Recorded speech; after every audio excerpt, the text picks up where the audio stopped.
Crucifix delante,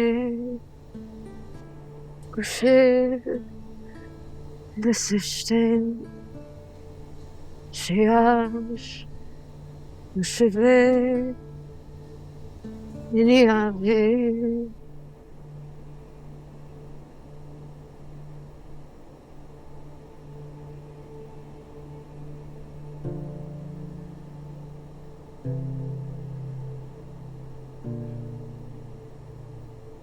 Crucifix delante.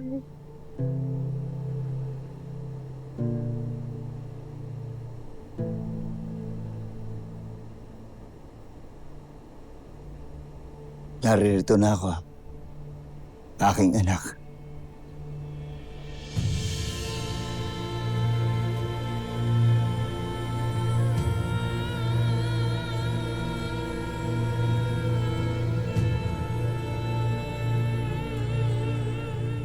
Meme.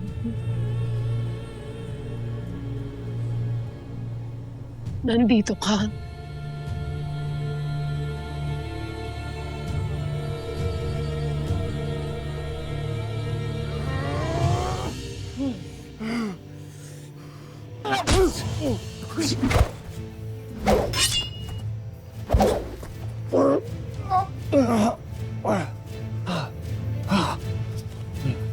Avisala, Eshma. Mamaya na ang pagpapasalamat, Rama. Tapusin muna natin tong mga to.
Avisala, Eshma. Nakikilala mo ba sila? Hindi. Ngunit nakatitiyak ako sa itsura nila. Yung mga bandido ito. Mga bayarang mandirigma. Bakit kanila nais dakpin?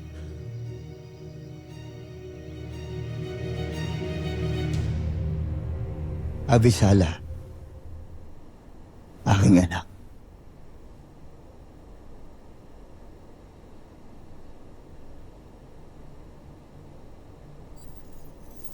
Dragan! Dragan!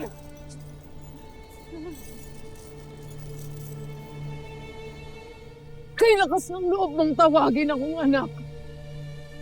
Matapos mo akong itakwil at isumpa. Hindi lamang ako isang bihag dito. Ay pupuksain kita. Kahit isa ka lamang iftre. Hindi kita masisisi sa nararamdaman mong galit sa akin, anak. Galit. Hindi lamang galit ang aking nararamdaman. Kundi puot! Matinding puot! Batid ko rin yan, Medena. Kaya ako lumakbay pabalik dito. Para maituwid ko lahat ng pagkakamaling nagawa ko. Hindi lang sa nakararami, kundi lalong-lalo na sa iyo, aking anak. Sana ako iyong patawarin. Nakikita mo ba to? Nakikita mo ba ako? Masyado nang huli ang iyong pagsisisi. Mitela, hindi ko na mababawi ang mga nagawa ko. At lalong-lalong hindi ko na rin maipabalik ang lahat ng nakaraan na. Nandito ako, anak.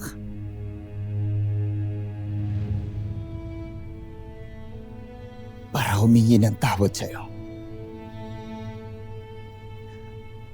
At handa akong gawin ng lahat. Makamit lang mga kapatawaran mo. Gagawin mo ang lahat.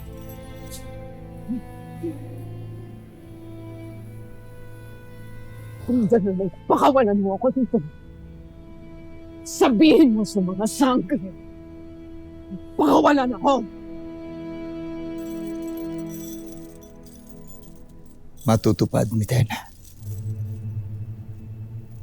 At pinapangako ko sa'yo na makakamit mo ang kalayaan na hinihingi mo sa aking pagbabalik.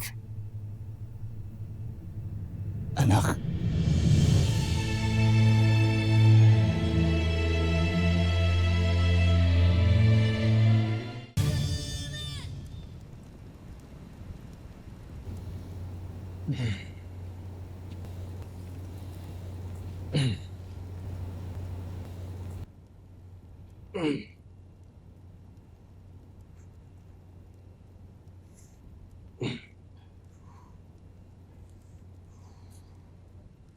Si Liara.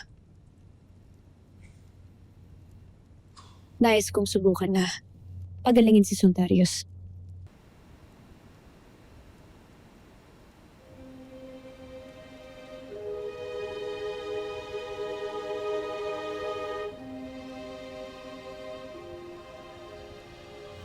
Tanev esh marde. Arber esh gatrede.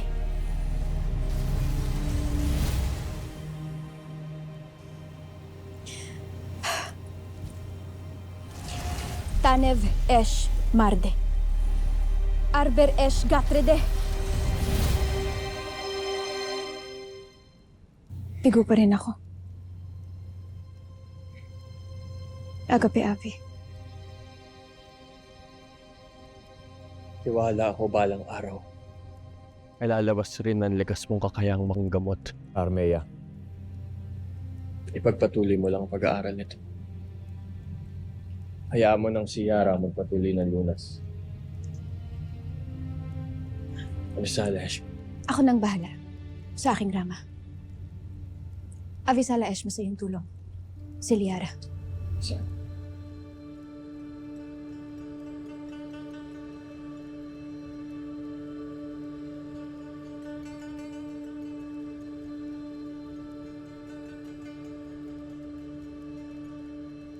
Kinagagalak ko na ligtas ang aking Rama. Ngunit hindi mo kinailangang pagdaanan yun kung hinayaan mo na lang ang ating mga kawal na maghanap sa iyong Ashti Tabun.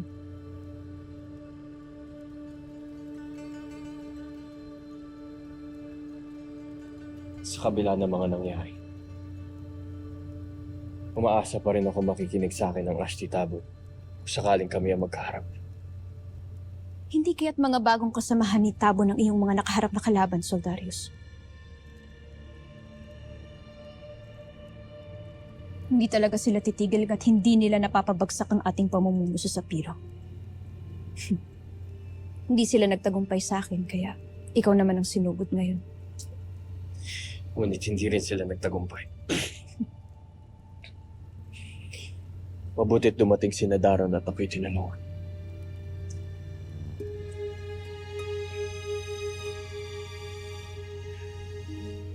At dahil sa kanyang pinamalas na kagitingan at katapangan, ay nais ko siyang handugan ng parangal.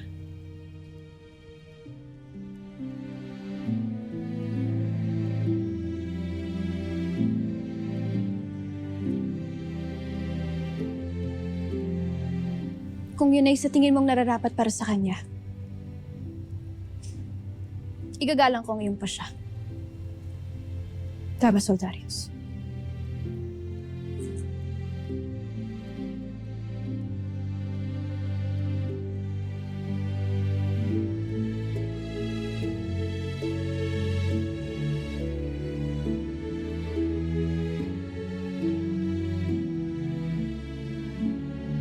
Galing sa Rama at Hara ang gamot na ito.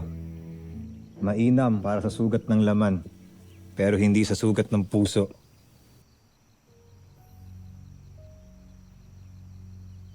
Ano na naman ang iyong winiwika? Sa totoo lang, napahanga ako sa iyong pinakitang tapang at galing sa pagkipaglaban. Hindi mo ba naisip na kung hinayaan mo madakip si Rama Soldarius, ay wala ka ng karibal at magiging malaya na ang Hara na iyong iniibig? Hindi magandang biro, Chedro. Sapagkat ng totoo, hindi ko nais mapahamak ang ating Hara at Rama. Lalo't nakita na natin ang pagkakaiba ng kanilang pamumuno sa pamumuno ng dating kay Ramitena. Isang katotohanan. Ihamak na mas maayos makitungo at may malasakit sina Hara Armea sa kanilang mga nasasakupan. Kaya't masaya akong maging bahagi ng hukbo ng Sapiro. Ang magsilbi sa Rama at sa Hara dito. Masaya maging parte ng hukbo ng Sapiro para lalong mapalapit kay Hara Armea.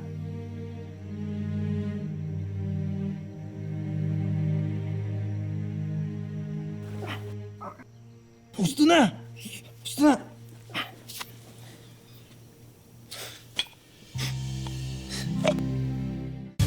Maligayang pagbabalik sa Lereo Lambana. Ngayon ay mapagmamasdan ko na ang mga kaganapan ng mga warkang sangre. Mahusay ang iyong ginawa. Patalang Garzon.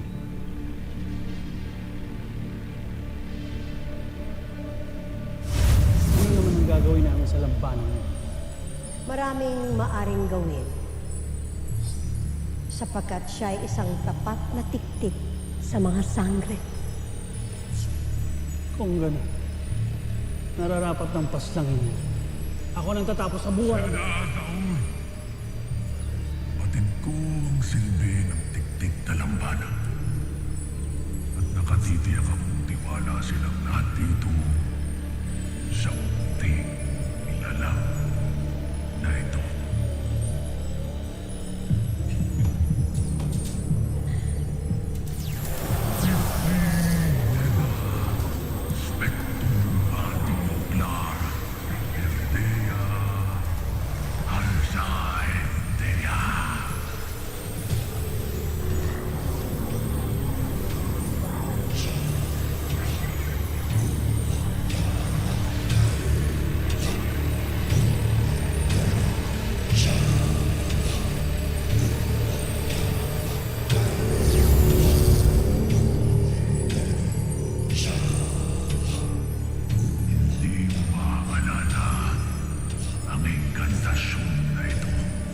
Hindi pa rin dapat malaman ng kalaban na nasa panig na ninyo ako. Hindi mo rin maaalala na nandito si Tabo. Pakawalan niyo na ako! Parang awa niyo na!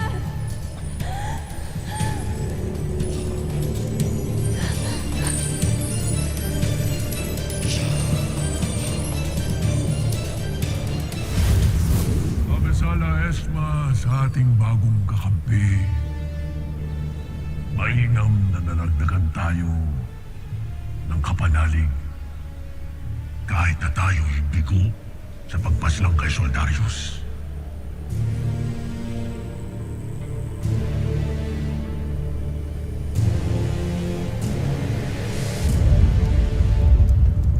Tayo'y naririto sa bulwagang ito upang masaksihan ang pagbibigay ng gantimpala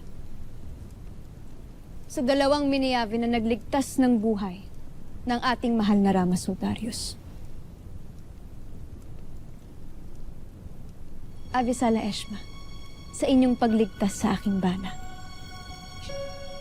Lahat ay gagawin ko para sa iyo, Hara Armea. Maging sa'yo, Rama Soldarius. At bilang gantimpala, ay napagpasyahan namin ng mahal na Hara Armea ang kanilang pabuya. Isang parangal para sa isang bayani ng Sapiro.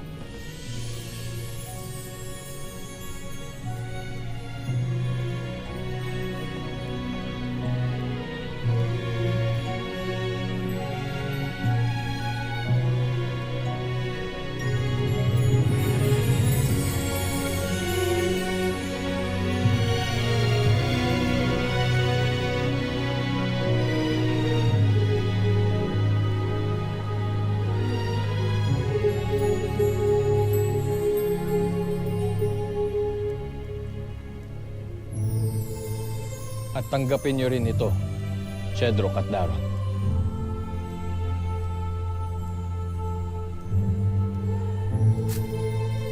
Abisala Eshma, mahal na Rama. Mahal na Hara.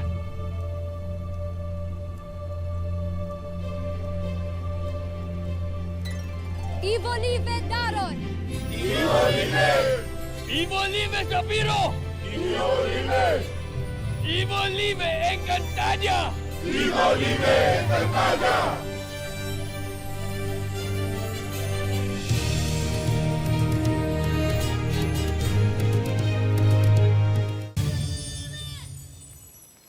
Pumayag man ang Hara Alena sa inyong paglisan, ay may mga kondisyon pa rin kayong kailangan ninyong sundin. Lalo ka na, Mitena. Simula ngayon, ay hindi ka na manggugulo pa. Kailan ba ako huling gumawa ng kabaluktutan? Hindi ba't nung huling laban pa namin ni Tera kung saan pinuksa niya ang aking Esperanto? Nakalimutan mo na ba ang iyong pagtatangkang kunin ang katawan ng aking anak na si Tera? At nakalimutan mo na ba na ako ang unang umalis at humimok sa kanilang lahat na huwag nang ituloy ang kanilang balak? Hindi natin sila kaya. Kailangan na nating umalis.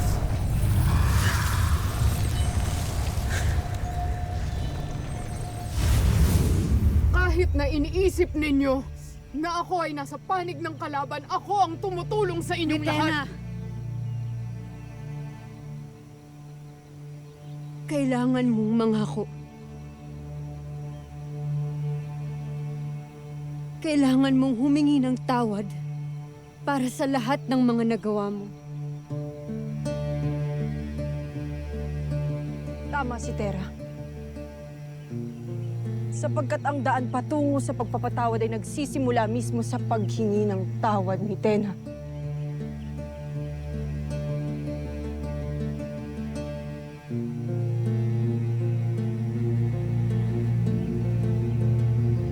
Kung gano'n ay Voltre.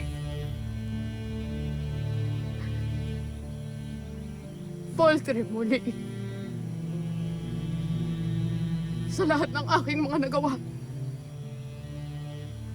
Sa lahat ng aking mga napaslang. At sa lahat ng aking mga nawasak.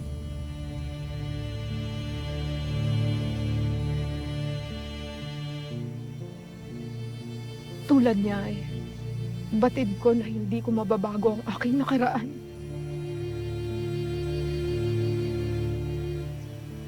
Ngunit hayaan niyo sana ako na magsimula muli. Nang malinaw ang aking puso at isipan na walang bumabalot na kasamaan o kadiliman. Ngunit saan ka mamamalagi? Saan kayo tutungo, Mitena? Kayo ba yung magbabalik sa Miniabi?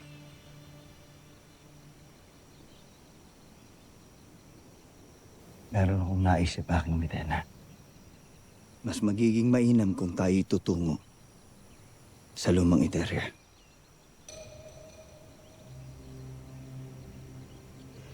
Ngunit, bakit tayo tutungo sa isang lugar na isinumpa? Dahil ba ako ay isang sumpa? Hindi, aking Mitena. Kahit nasabihin natin na ang Eteria ay sinumbang lupa, nananalaytay pa rin sa iyong dugo ang pagiging isang Eterian. Na tanging siya lamang ang may karapatan at kapangyarihan na baguhin ang Eteria. Nasa iyong kapalaran na iangat at baguhin ulit. Bigyang buhay ang bagong Eteria. Bilang bagong hara.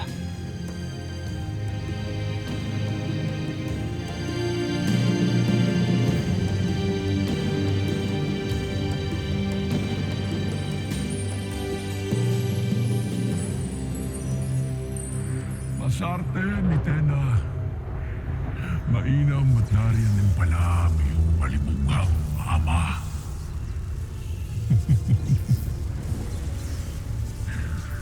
Kung ganun, maganda kayong mag-ama sa akin binabalak.